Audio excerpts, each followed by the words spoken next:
Hai semuanya, ketemu lagi bareng Mihu di sini. Oh iya, kali ini Mihu akan membawakan alur cerita dari film Donghua yang berjudul Battle Through the Heaven. Mihu mengingatkan sekali lagi ya bahwa konten ini full spoiler.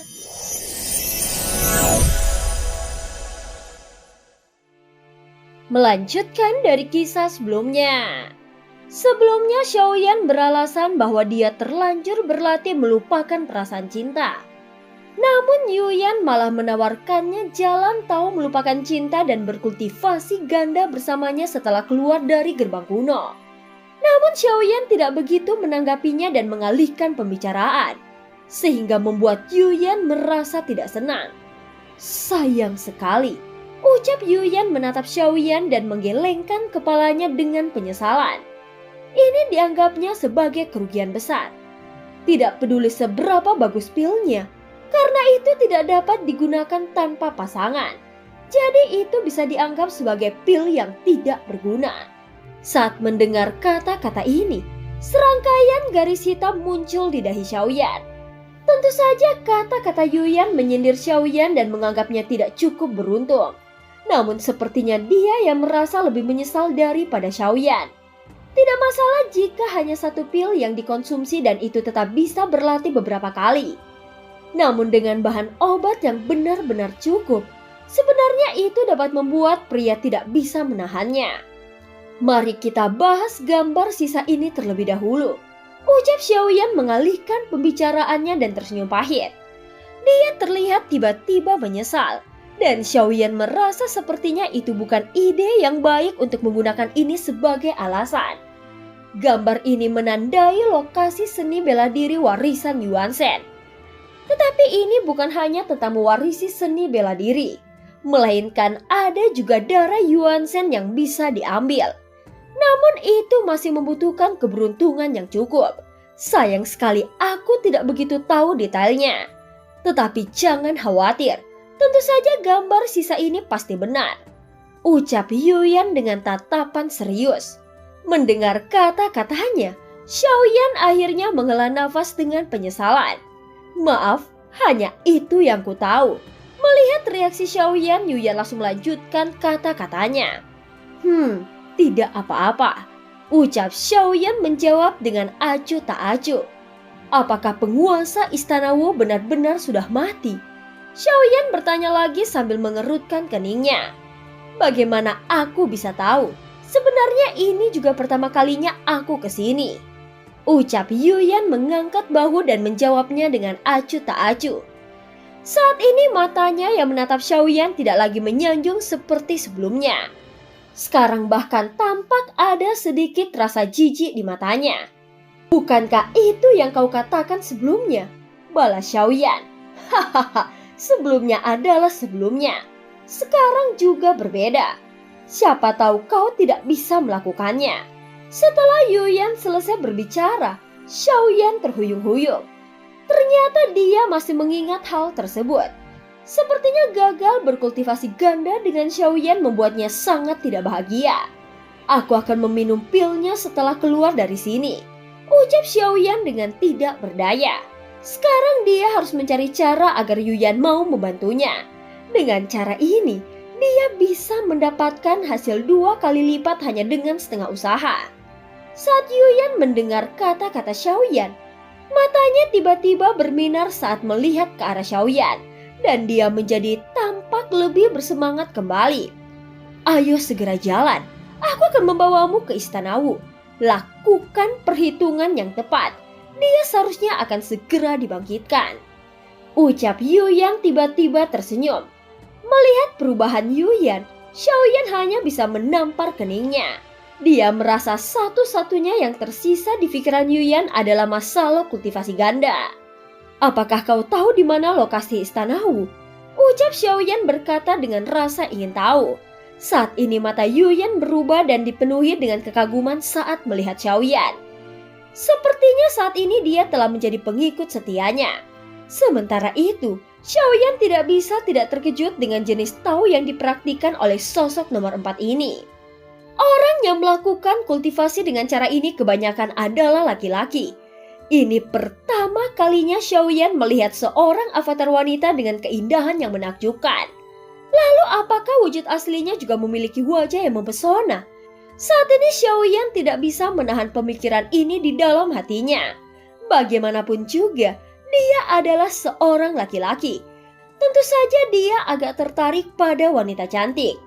Dan jika dia tidak tertarik lagi, maka itu bukanlah hal yang baik. Kita bisa menemukan Istana Wu dengan mengikuti pasir kuning ini, ucap Yuyan. Namun matanya selalu tertuju pada Xiaoyan. Sepertinya dia tidak ingin menjauh walaupun hanya sesaat. Karena godaan yang begitu besar sebelumnya sehingga membuat Yuyan menekannya dengan begitu banyak kekuatannya. Sebelumnya Xiaoyan tidak menyadari bahwa pasir kuning di langit memiliki petunjuk dan bentuknya tidak seragam. Jika diperhatikan lebih seksama, maka dapat ditemukan bahwa ada perbedaan setiap lapis demi lapis pasir kuning. Terkadang tebal dan terkadang tipis. Ayo pergi, ucap Yuyan memandang Xiaoyan dan berkata dengan tegas. Mata indahnya melengkung seperti bulan sabit. Setiap kerutan dan senyumannya memancarkan pesona tersendiri. Setelah mendengarnya, Xiaoyan hanya mengangguk. Kemudian mereka berdua bergegas untuk pergi. Tidak jauh dari mereka, sekarang terlihat semua sosok saling memandang satu sama lain. Jadi, apakah kita ditinggal? Ucap Jimmy tertegun sejenak saat melihat adegan itu. Sepertinya begitu. Dia lebih mementingkan wanita cantik daripada teman. Mata Zonggu menjadi kebingungan, dia juga tidak tahu mengapa Yuyan sangat agresif terhadap Xiaoyan. Lebih baik kita mengikuti mereka. Aku tidak tahu bahaya apa lagi yang ada di sini, ucap Zonggu. Segera beberapa orang ini mengikuti Xiaoyan dan berjalan ke arah pasir kuning. Sementara itu di suatu tempat di wilayah pasir kuning, terlihat ada bekas selangkah kaki yang besar. Dan itu ternyata sosok yang sangat besar. Semua sosok ini memiliki tinggi lebih dari 1000 kaki. Terlihat ada tanda bintang redup yang berkelap-kelip di antara kedua alisnya. Dan ada juga rantai besi berkarat di tubuhnya. Sosok-sosok ini terus mengambil langkah ke depan. Setiap kali tubuh besarnya mengambil langkah, langkah kakinya terus mengaduk pasir kuning, sehingga membentuk jejak kaki yang sangat besar. Namun yang sebenarnya cukup mengejutkan adalah benda yang dipikul di pundak para raksasa ini. Jika dibandingkan dengan sosok Yuanzhen setinggi 1000 kaki yang memikul benda ini, maka apa yang mereka pikul lebih besar jika dibandingkan dengan tubuh mereka. Dan itu adalah sebuah kota. Saat ini mereka terus bergerak bersama kota yang ada di pundak mereka. Dan kekuatan yang dihasilkan oleh pergerakan kota besar inilah asal muasal pasir kuning di langit. Selama sosok ini terus berjalan, maka fluktuasi pasir kuning di sini tidak akan pernah berhenti dan di pusat kota ini berdiri Istana Wu. Saat berikutnya terdengar suara angin bertiup dan dua sosok tiba-tiba berhenti. Melihat pemandangan mengerikan di depan mereka, Xiaoyan terkejut dengan semua adegan ini. Dia merenung dan berpikir sejenak. Sebenarnya konflik tak terselesaikan seperti apa yang dialami oleh klan Qimi dan Yuanzhen. Ini bukan lagi perampokan, sebaliknya klan Qimi telah memperbudak klan Yuanzhen. Mungkin klan Qimi tidak membenci klan Yuanzhen. Dan semua ini memang gaya dari klan Qimi. Dengan memiliki kekuatan dahsyat untuk merebut dan mengontrol tubuh, maka kekuatan klan Qimi benar-benar tidak terbayangkan. Namun klan Qimi kini telah hilang dan itu sama seperti klan Yuanzhen di dunia tanpa batas. Seperti kata pepatah, setiap sebab pasti mempunyai akibat. Tingkah laku Qimi yang berlebihan juga menjadi salah satu penyebab menghilangnya klan mereka. Setelah tiba di sini, jumlah klan Yuanzhen yang dilihat Xiaoyan tidak kurang dari 10 sosok. Lihatlah kota itu. Mungkinkah seluruh kota ini pernah ditempati oleh klan Yuanzhen lalu diambil alih oleh klan Qimi? Ucap Xiaoyan meraung dengan keterkejutan di wajahnya. Namun asal dia mau bertanya kepada Yuyan yang ada di sampingnya, maka dia seharusnya bisa mengetahui faktanya. Bagaimanapun sosok nomor 4 adalah orang yang berasal dari era Zuzang dan Xizun. Di zaman ini, kekuatan klan Yuanzhen telah menurun. dan tidak banyak klan Yuan-shen yang tersisa. Jadi semakin sedikit tubuh klan Yuan-shen yang dapat digunakan dan tidak semuanya ada di dalam kota. Ucap Yuyan perlahan, dan setelah mengatakan ini dia menarik nafasnya dalam-dalam. Berbicara tentang klan Yuan-shen, seharusnya masing-masing tubuh mereka sama kuatnya dengan yang lainnya. Namun sayang sekali, ucap Xiaoyan tiba-tiba merasa ingin tahu setelah mendengarkan penjelasan dari Yuyan. Aku tidak mengerti apa maksudmu. Ucap Yuyan memandang Xiaoyan dengan bingung dan menunggu jawabannya. Saat Xiaoyan hendak berbicara, dia segera menghentikannya. Setelah memikirkannya sejenak, dia tetap tidak menjawab. Kemudian dia mengalihkan ke pertanyaan yang lainnya. Apakah penyebab penurunan klan Qimi adalah karena mereka terus-menerus merampas mayat-mayat itu? Setelah Xiaoyan bertanya, Yuyan langsung mengangkat alisnya sedikit. Dan mata indahnya menatap Xiaoyan dengan serius. Siapa yang memberitahumu bahwa klan Qimi telah menurun dan punah? Ucap Yuyan dengan suara yang dalam. Aku juga mendengarnya. Bukankah dunia besar ini telah lenyap? Ucap Xiaoyan dan bertanya dengan kebingungan di wajahnya. Apakah menurutmu dengan kemampuan klan Qimi untuk merebut tubuh, ras ini akan mudah menghilang begitu saja? Ucap Yuyan bertanya kembali kepada Xiaoyan. Secara alami Xiaoyan juga memikirkan hal ini. Dan dia sudah berpikir jauh tentang masalah ini. Tentu saja belum ada bukti yang meyakinkan. Semuanya hanyalah imajinasi. Menurutku, hilangnya dunia besar ini sebenarnya hanyalah cara klan Qimi untuk menutup telinga semua orang. Ucap Xiaoyan dengan ragu-ragu dan Yuyan hanya tersenyum, tanpa memberikan penjelasan apapun. Adapun apakah yang dikatakan Xiaoyan salah atau benar, dia sama sekali tidak memberikan jawabannya. Dan seolah-olah itu sudah jelas. Pola klan Qimi berbeda dengan klan Yuan-shen. Dan kekuatan mendominasi mereka dapat terlihat dengan jelas. Adapun klan Qimi hanya bersembunyi di kegelapan. Namun tirani mereka tidak kalah dengan klan Yuan-shen. Pada saat ini beberapa sosok besar yang berjuang memikul kota di depan mereka. Hal ini sudah cukup untuk membuktikan bahwa klan Qimi cukup kuat. Sehingga mampu memperbudak klan Yuan-shen. Dan bahkan klan Yuan-shen musnah bersama dunia tanpa batas. Tidak menutup kemungkinan kehancuran klan Yuan-shen ada hubungannya dengan klan Qimi.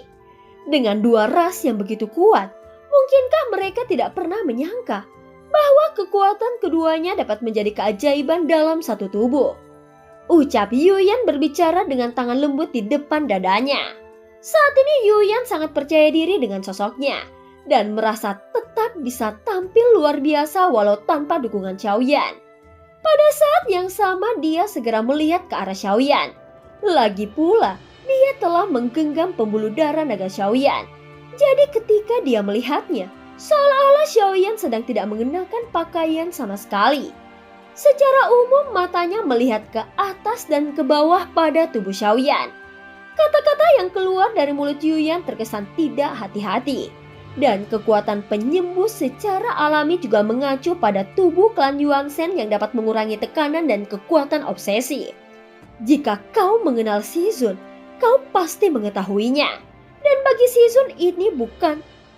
Shizun ini bukanlah apa-apa. Di mata Yuyan, Xiaoyan sekarang seharusnya bisa menjadi lebih kuat. Karena dia kini berperan sebagai dua orang yang kuat. Namun Yuyan tetap berpikir bahwa yang ada di hadapannya sekarang hanyalah avatarnya. Tentu saja untuk membuat Xiaoyan percaya, Xiaoyan harus terus berbohong. Seolah-olah itu benar-benar nyata. Xiaoyan juga harus membiarkannya merasakan bahwa kebohongan itu juga jahat.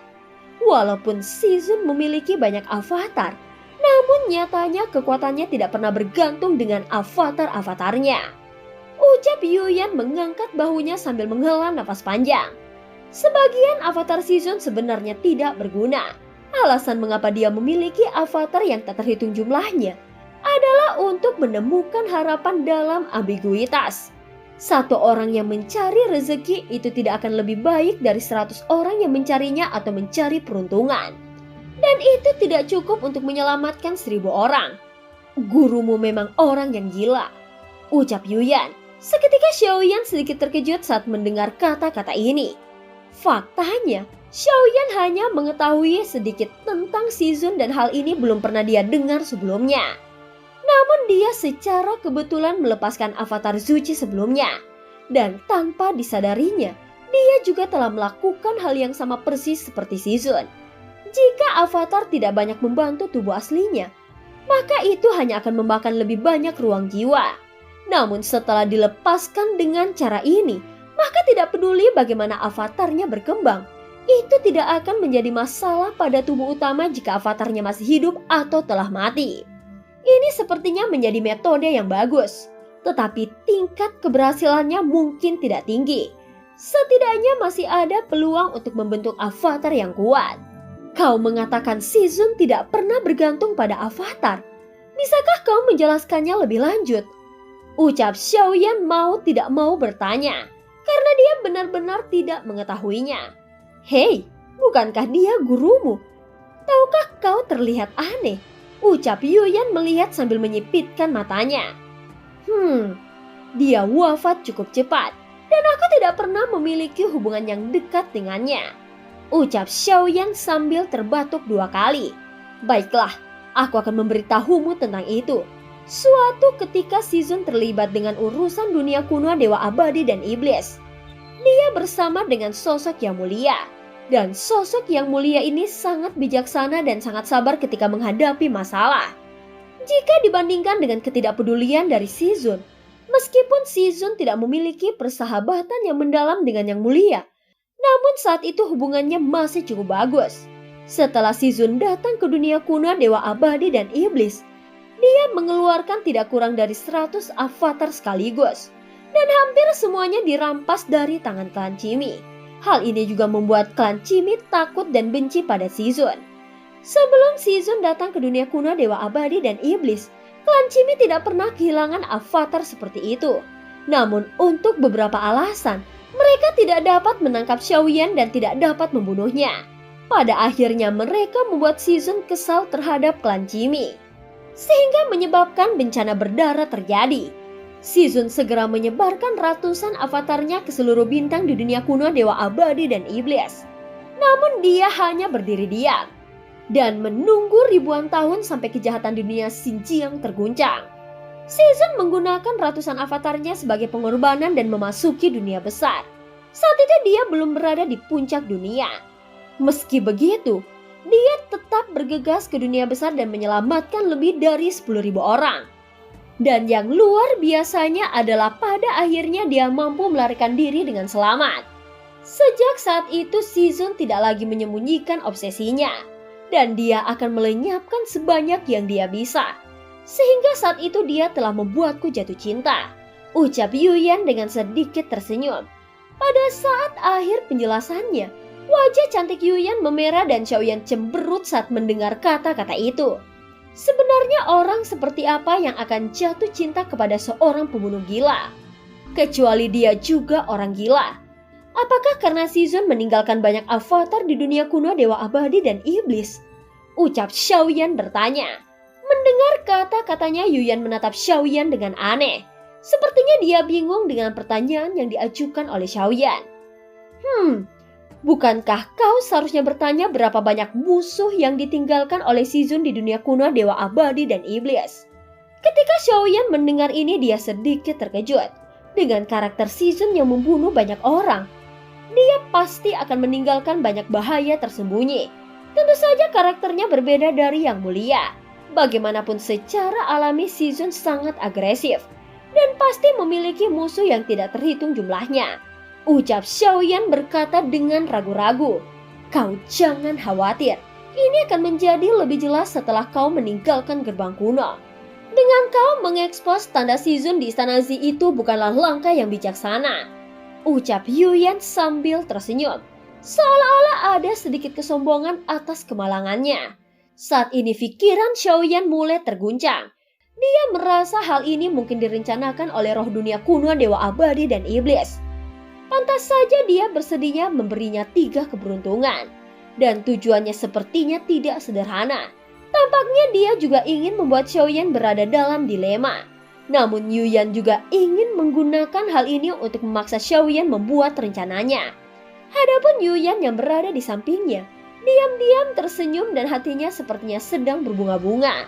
Tampaknya dia berencana mengulangi trik yang sama untuk mendapatkan cintanya. Jika Xiaoyan terjebak, maka Yuyan bisa memanfaatkan kemalangannya. Meskipun yang diinginkannya bukanlah nyawa Xiaoyan, namun itu bisa dianggap tidak jauh berbeda. Sebenarnya tidak peduli berapa banyak musuh yang ada, itu bukanlah masalah yang paling buruk. Bagaimanapun dia harus tetap menghadapinya. Apalagi saat ini, Xiaoyan tidak bisa menyerah dan harus tetap berdiri tegak. Karena aku harus memakai ikat pinggang yang besar, maka aku akan tetap memakainya. Dan itu tidak akan menjadi masalah. Aku akan tetap berhutang budi padamu. Jika kau bersedia melindungiku, maka aku masih bisa melakukannya. Yuyan mengangkat mata indahnya dan menatap Xiaoyan sambil menahan air liurnya. Baik, jika kau menyukainya. Ucap Yuyan menjawabnya dengan penuh semangat dan kata-kata ini memiliki motif tersembunyi. Jauh sebelum hari ini, aku sebenarnya sudah memutuskan rasa cintaku kepada wanita. Setelah mengatakannya, Xiaoyan tidak banyak berbicara lagi dan langsung menuju kota di puncak raksasa itu. Hahaha, jangan terburu-buru. Ciuman awal juga sangat penting. Semua hal baik akan datang secara perlahan. Pada saat ini sebuah suara seperti lonceng perak terdengar mengeluarkan suara. Sebuah suara seperti lonceng perak terdengar mengeluarkan tawa. Dan ketika tawa ini jatuh ke telinga Xiaoyan, dia merasakan hembusan angin dingin yang membuat rambutnya berdiri. Dan film pun berakhir. Terima kasih udah dengerin Mihu dari awal sampai akhir ya. Sampai jumpa.